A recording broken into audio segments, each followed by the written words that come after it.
করতে চাই দুইটা ধন্যবাদ দিয়ে। একটা ধন্যবাদ বিএনপিকে, আরেকটা ধন্যবাদ জামায়াতকে।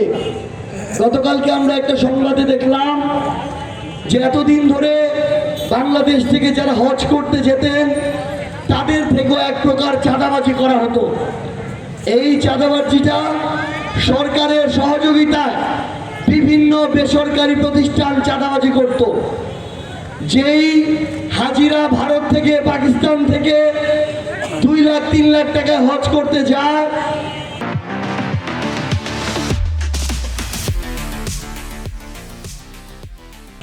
বাংলাদেশ থেকে সেই হাজিরা যেতে 5 লাখ 6 লাখ 7 লাখ টাকা লাগতো।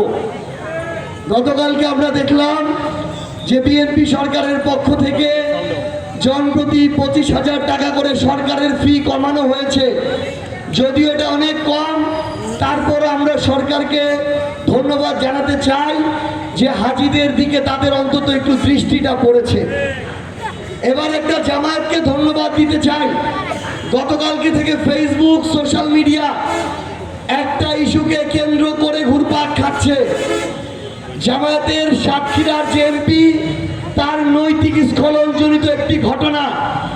আজকে জামায়াত একটি সাহসী সিদ্ধান্ত নিয়েছে, কিছুক্ষণ আগে সেই এমপিকে জামায়াত থেকে বহিষ্কার করেছে। এই বহিষ্কার কিন্তু শুধু পদ থেকে বহিষ্কার না, এই বহিষ্কার মানে তার আর এমপি পদ থাকবে না।